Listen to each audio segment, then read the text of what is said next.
तो शीश का एक तो अर्थ है अहंकार और दूसरा अर्थ है विचार, कि तुम्हारे सिर में सारे विचारों का संग्रह है। तुम सोचते ही रहते हो, संगत असंगत अनर्गल विचारों की भीड़ तुम्हारे मन में चलती रहती है। इस विचारों की अतिशय भीड़ के कारण तुम्हारी सारी ऊर्जा, सारी शक्ति खो जाती, प्रेम करने को कुछ बचता नहीं। मस्तिष्क शोषक हो गया है, वो तुम्हें चूस लेता है, हृदय के पास तक रस की धार पहुंच ही नहीं पाती। तुम्हारी सारी ऊर्जा तुम्हारे विचारों में नष्ट हुई जा रही। तुम्हारे विचार 99% विक्षिप्त, उनका कोई भी मूल्य नहीं।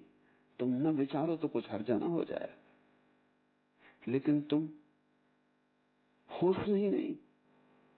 कभी तुमने बैठ के घड़ी भर देखा कि तुम क्या सोचते रहते, कैसा कचरा तुम्हारे मन में चलता रहता है। इस कचरे को चला के क्या होगा? दिन चलता है, रात चलता है, सोने में, जागने में, सपने में, विचार में कचरा घूम रहा है।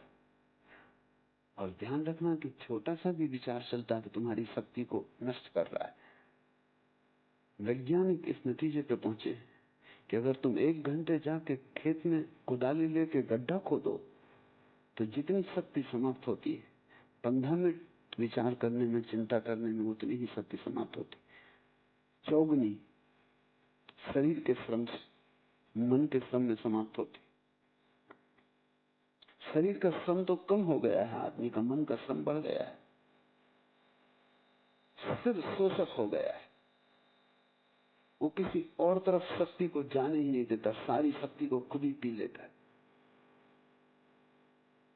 हृदय आक्रामक नहीं, वो प्रतीक्षा करता है, प्रतीक्षा करने की वजह से ही वंचित है। जब तक तुम सिर को न गिरा दोगे, विचार को न गिरा दोगे, तब तक तुम्हारे हृदय में मरुस्थल रहेगा, जल के स्रोत वहां तक न पहुंच पाएंगे।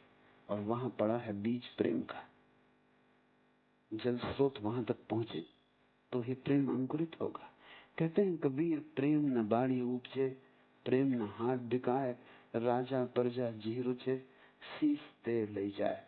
शीश देने को ठीक से समझ लेना। विचार और अहंकार तो छूट जाए तो तुम्हारा सिर गिर गया। अब प्रेम की संभावना खुली, अब प्रेम खिलेगा।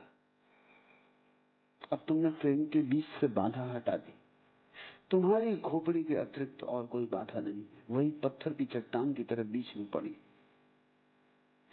पोथी पढ़ पढ़ जग मुआ, पंडित हुआ न कोई, ढाई आखर प्रेम का पढ़े से पंडित होए। कहते हैं कबीर, पोथी पढ़ पढ़ के अनेक लोग मर जाते, जीवन भर पढ़ते रहते हैं और मर जाते, फिर भी ज्ञान को उपलब्ध नहीं होते, क्योंकि ज्ञान का कोई संबंध विचार से नहीं। विचार को तो उपलब्ध हो जाते, बहुत विचार को उपलब्ध हो जाते। जितना तुम पढ़ोगे, सुनोगे, संग्रह करोगे, स्मृति भारी होती जाएगी। तुम बहुत कुछ जान लोगे बिना जाने, बिना पहचाने। केवल शब्दों के कारण तुम्हें ये भ्रांति आ जाएगी कि मैं ज्ञानी हो गया। पोथी पढ़ पढ़ जग मुआ, पंडित हुआ न कोई, ढाई आखर प्रेम का पढ़े सो पंडित हो। कबीर के लिए पांडित्य की परिभाषा ज्ञान की परिभाषा है, जिसने प्रेम के 2.5 अक्षर पढ़ लिए। और प्रेम के 2.5 अक्षर पढ़ने का कोई उपाय पोथी में नहीं, जीवन की पोथी में ही पढ़ना पड़े, जीवन के विद्यालय में ही आना पड़े, जीवन के प्रांगण में ही वे 2.5 अक्षर पढ़े जा सकते। 2.5 अक्षर, हिंदी में जो शब्द है प्रेम, उसमें 2.5 अक्षर, लेकिन कबीर का मतलब गहरा है। जब भी कोई व्यक्ति किसी के प्रेम में गिरता तो वहां 2.5 अक्षर प्रेम के पूरे होते। एक तो प्रेम करने वाला एक, जिसको प्रेम करता है वो 2, और दोनों के बीच में कुछ है अज्ञात, वो 2.5।